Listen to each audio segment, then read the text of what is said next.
So we'll continue with the second chapter, national income, right?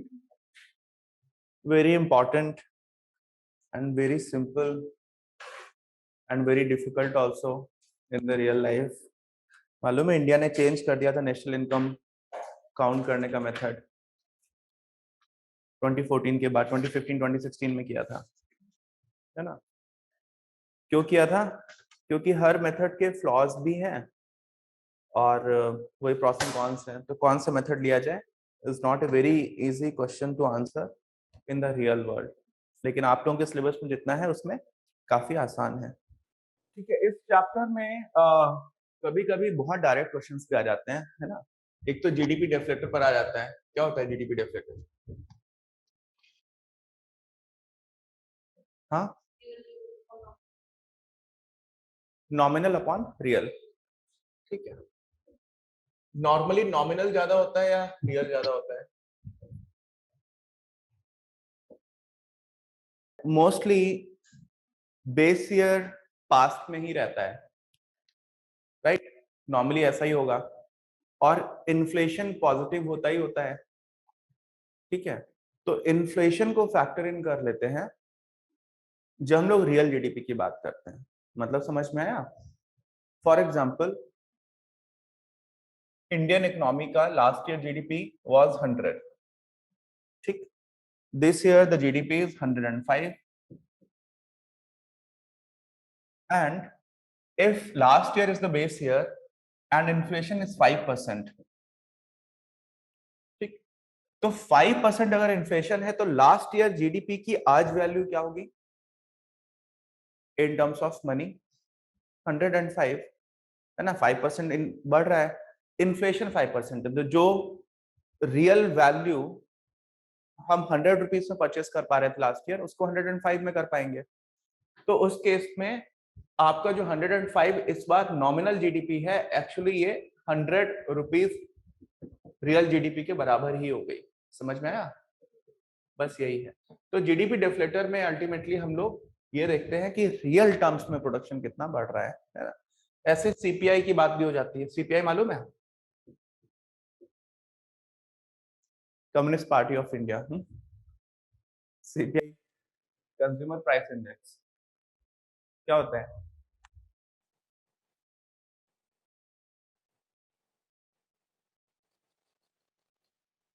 तो एक हम basket ले लेते हैं, ठीक है, और उसकी market value of the chosen basket in the current year upon सब कुछ है, बस बेस ईयर हो जाएगा। ये सारे के सारे जो भी पैरामीटर्स हैं वो अल्टीमेटली इन्फ्लेशन मेजर करने के हैं एक तरह से। ठीक है, कंज्यूमर प्राइस इंडेक्स क्या होता है?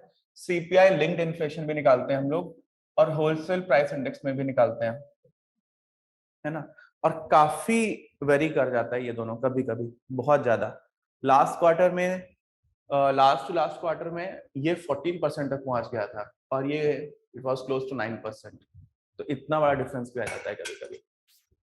और जो होलसेल प्राइस इंडेक्स में इन्फ्लेशन है, वो एक या दो साइकिल्स के बाद सीपीआई में रिफ्लेक्ट होता है नॉर्मली। ठीक है, तो इस पर डायरेक्ट क्वेश्चन आ जाते हैं कभी, है ना? वैल्यूज भी दे दी जाएंगी और बेसिक मीनिंग मालूम होना चाहिए। हम लोग करंट ईयर की बात करते हैं और बेस ईयर की। डेफलेटर में भी वही था, नॉमिनल जो है वो आपका नॉर्मली क्या हो जाता है करंट ईयर में, और रियल जो है वो हमने किसी बेस ईयर में लिया होता है। ठीक, दोनों का जो मेन फंडा है वो सेम ही है कॉन्सेप्ट। वापस आ जाते हैं हम लोग, कल किसकी बात कर रहे थे? सर्कुलर फ्लो ऑफ इनकम की, राइट? और ये समझ में आया था कि कोई भी कंट्री रिच है, ये नेचुरल रिसोर्सेस पर डिपेंड नहीं करता है, ये डिपेंड करता है कि आपने उन रिसोर्सेस का को प्रोडक्शन, फ्लो ऑफ प्रोडक्शन बना पाया या नहीं बना पाया उन रिसोर्सेस को लेकर के। So if there is flow of production, what? Flow of production, तो इससे क्या होगा? इससे होगा इनकम और वेल्थ जनरेशन, राइट? और सर्कुलर फ्लो भी हम लोगों ने देख लिया था, क्या देख लिया था? Circular flow, right. यहां पर आपके हाउस होल्ड्स हैं, यहां पे आपकी फर्म्स हैं। फर्म्स हाउस होल्ड को डिमांड करती हैं एज फैक्टर्स, ठीक है, factors of production. House hold से ही तो लेबर मिलेगा, हाउस होल्ड से ही लैंड लेगी फर्म। फर्म कोई इंडिविजुअल नहीं है, ठीक है। फर्म एक इंस्टीट्यूशन है जो लैंड भी हाउस होल्ड से ले रही है, लेबर भी ले रही है, कैपिटल भी हाउस होल्ड से दे रहे हैं अल्टीमेटली, और क्या दे रहे हैं? एंटरप्रेन्योरशिप भी दे रहे हैं। तो जो भी फैक्टर्स ऑफ प्रोडक्शन है फर्म्स को, वो कहां से मिल रहे हैं? हाउस होल्ड से। और रिटर्न में ये क्या दे रही है? फैक्टर पेमेंट्स, है ना। और फैक्टर पेमेंट्स आपको मालूम ही है, चार के चारों क्या क्या है? Rent, wages, interest and profits, ठीक है। इसका कुछ बना सकते हैं, रिप, है ना, जो भी है। अच्छा, और फर्म्स ने अल्टीमेटली क्या किया? गुड्स बना दिए, गुड्स एंड सर्विसेज। ये इन्होंने परचेस कर लिए, वापस इन्होंने क्या किया? स्पेंड किया। ये क्या है? इनकम मेथड है या नहीं है? और ये क्या है?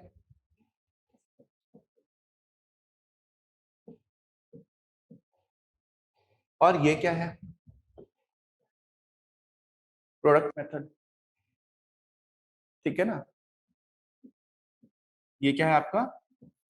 Product method. लेकिन इसमें थोड़ा सा केयरफुल रहना होता है।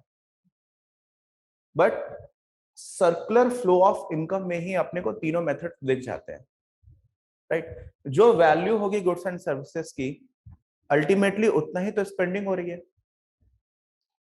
तो प्रोडक्ट मेथड से जो भी अपना वैल्यू आएगी, that should be equal to spending. और जितना गुड्स एंड सर्विसेज की वैल्यू क्रिएट की थी, या जितना इनको एक्सपेंडिचर के बाद पैसे मिल रहे थे, वो इन्होंने फैक्टर पेमेंट्स में दे डाले। तो तीनों ही मेथड्स बराबर हैं, है ना, राइट। फ्लो ऑफ प्रोडक्शन के लिए कभी कभी एक इंपॉर्टेंट पॉइंट है जो इनडायरेक्टली पूछा जा सकता है, डायरेक्टली आएगा मुश्किल है। फ्लो ऑफ प्रोडक्शन बहुत इंपॉर्टेंट है, कि सबको समझ में आ गया, है ना। और सर्कुलर फ्लो भी चल रहा था। तो सर्कुलर फ्लो में अगर हम लोगों ने किसी तरह से ऐसा कर दिया कि ये फ्लो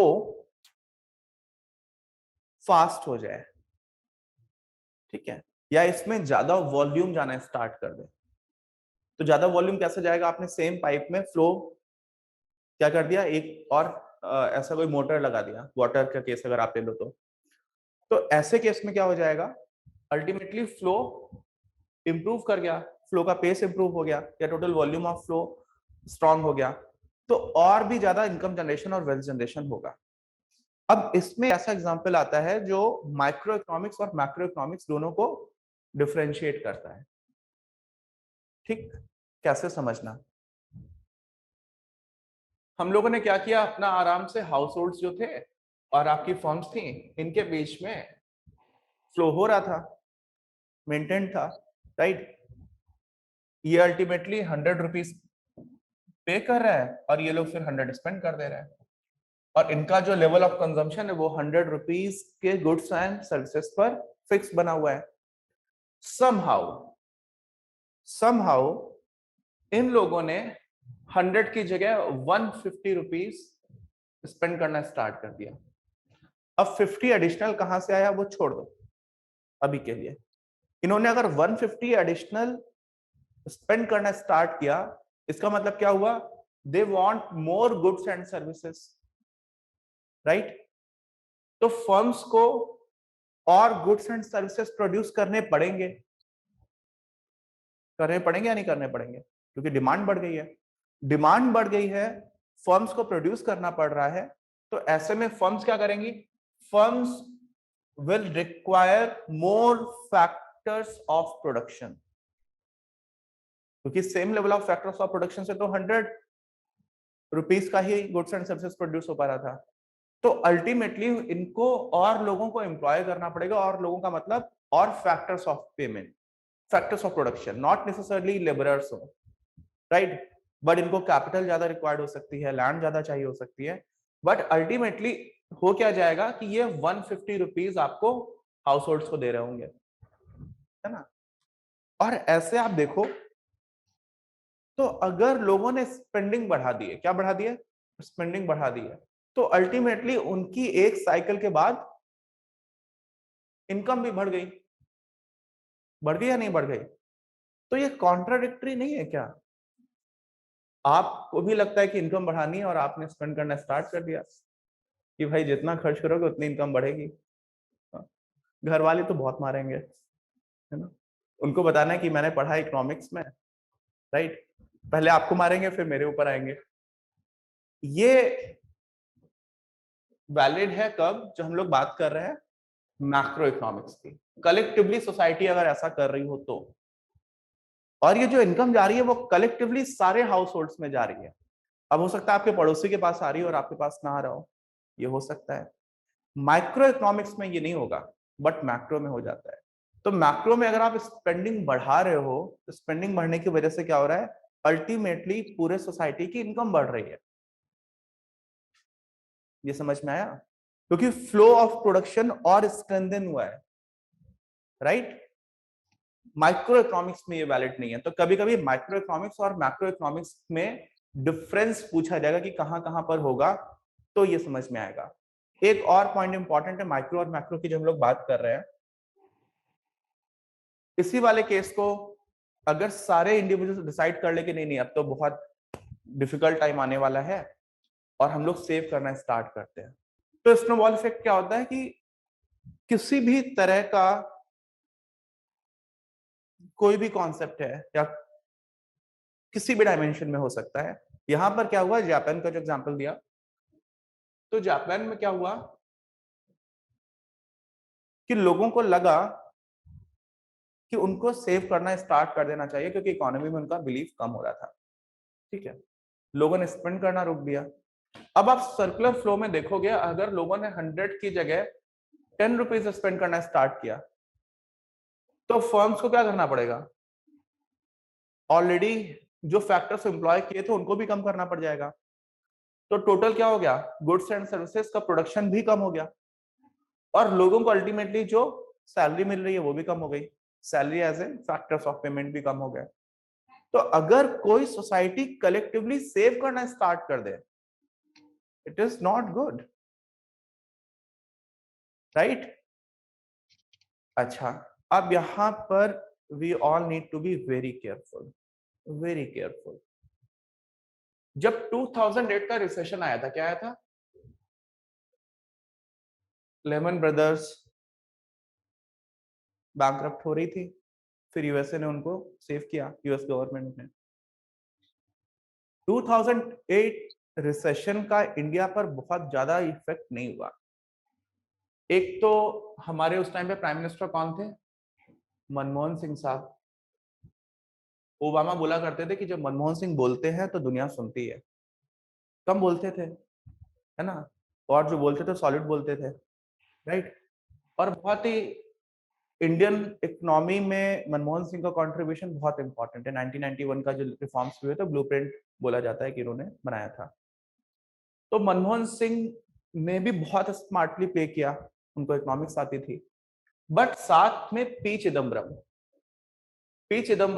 का कंट्रीब्यूशन की बात नहीं कर रहा हूं, इनका एक स्टेटमेंट आया था कि इंडिया अनअफेक्टेड या रिलेटिवली बहुत कम अफेक्टेड रहा है बिकॉज इंडियंस सेव, ठीक है। वो यूएस वाला जो, या फिर वेस्टर्न कंट्रीज में जो कॉन्सेप्ट है कि आप सब कुछ डेट पे लेते जाओ, डेट पे लेते जाओ और सबकी ईएमआईज पे कर रहे हो, इस कॉन्सेप्ट में इंडिया उतना बिलीव नहीं करता था। धीरे धीरे हम लोग ईएमआईज पे करना स्टार्ट कर चुके हैं, अगर आप देखोगे over a period of time. But अभी भी जो इंडियंस वो क्या करते थे, सेविंग्स करते थे, और इन सेविंग्स ने इंडिया को क्या किया, सेव किया, उतना अफेक्ट नहीं हुआ इंडिया को। तो यहाँ पर बात दूसरी है। यहां पर क्या हो रहा है कि अभी हम लोगों ने जो मॉडल की बात की थी उसमें सिर्फ हाउस होल्ड थे, और तीसरा कौन था, दूसरा कौन था, फर्म्स। अगर हाउस होल्ड सेव करते हैं, क्या करते हैं, सेव, तो सेविंग्स एक तरह की लीकेज हो गई, ठीक है। क्या हो गई? लीकेज। लीकेज का मतलब क्या हुआ? उस फ्लो के बाद एक पाइप निकल गया, दूसरा पाइप जा रहा है। बट जो सेव कर रहे थे इंडियंस, वो कहाँ रखते हैं? बैंक्स में रखते हैं। अब दो तरह की चीजें हैं रियलिटी समझने के लिए। कई लोग क्या करते हैं, गोल्ड नंबर 2 का पैसा है, ठीक है, ब्लैक मनी, तो गोल्ड, ठीक है, बप्पी लहरी बन के घूमते हैं, है ना। और वो बन के घूमते भी नहीं, बस रख लेते हैं गोल्ड, राइट। दूसरा क्या करते हैं, एक केस पकड़ा गया था, एक रेवेन्यू सर्विस ऑफिसर थे, है ना, और उनके घर में रेड पड़ गई। आपको मालूम है इंडियन रेवेन्यू सर्विस का जो टोटल कार्डर है वो अप्रोक्सीमेटली 4000 ऑफिसर्स का है। कितनों का है? 4000, जो असिस्टेंट कमिश्नर से स्टार्टिंग होती है ना, assistant commissioner, joint commissioner, additional commissioner, ये जो रेवेन्यू सर्विस होती है पूरी यूपीएससी के थ्रू आते हैं। इनमें से 4000 में से 102 के अगेंस्ट सीबीआई इंक्वायरी चल रही है, ठीक है। तो 102 आउट ऑफ 4000 बहुत कम नहीं है। बहुत सारे ऐसे लोग होते हैं जो बचे रह जाते हैं, और यहाँ पे करप्शन बहुत ज्यादा है क्योंकि सिर्फ पैसे का काम है उनका। तो यहाँ पर जो रेवेन्यू सर्विस ऑफिसर्स हैं, उन्हीं में से एक रेवेन्यू सर्विस ऑफिसर के घर में रेड पड़ी, तो उन्होंने अपना जो घर बनाया हुआ था, वॉल में उन्होंने कैश लगा रखा था अंदर, वॉल में, ठीक है। तो अगर ऐसे लोग भी हैं जिन्होंने अपनी वॉल में क्या कर रखा है, कैश भरा हुआ है, बेड में कैश भर देते हैं, ठीक है, और दोनों तरफ से क्या करा देते हैं, सील करा देते हैं कि हाँ इधर भी वुड है, इधर भी है, बीच में भरा हुआ है। अच्छा, ये जो है, ये कंप्लीट लीकेज है, क्योंकि ये ना तो फाइनेंशियल इंटरमीडियरीज के पास जा रही है बैंक्स में, ये आपने लेकर के बस घर में रख लिया, इसका लॉस होता है। बट अगर वही सेविंग अल्टीमेटली कहां पे चली जाए, बैंक्स में, कहां चली जाए, बैंक्स में, तो बैंक्स क्या करते हैं, बैंक्स किसी भी इकोनॉमिक सिस्टम की एफिशिएंसी को इंप्रूव कर रहे होते हैं। क्यों इंप्रूव करते हैं? बैंक्स लोन देती है उनको जो लोग गुड्स एंड सर्विसेज प्रोड्यूस करने में इंटरेस्टेड है, राइट। तो जो सरप्लस बना इकोनॉमी में, सरप्लस का मतलब क्या, जितना कंजम्पशन करना था लोगों ने कंजम्पशन कर लिया, कंजम्पशन के बाद जो उनके पास एडिशनल अमाउंट बच रहा है, उस एडिशनल अमाउंट को फिर से, जो लीकेज आई थी उसको फिर से पंप इन कर दे रहे हैं वो लोग, कहां पर, सेम फ्लो जो बन रहा था। और अल्टीमेटली बैंक सबको लोन नहीं दे देते हैं, एक लेवल पर थोड़ा सा स्क्रीनिंग करते ही है, फिल्टर करते हैं।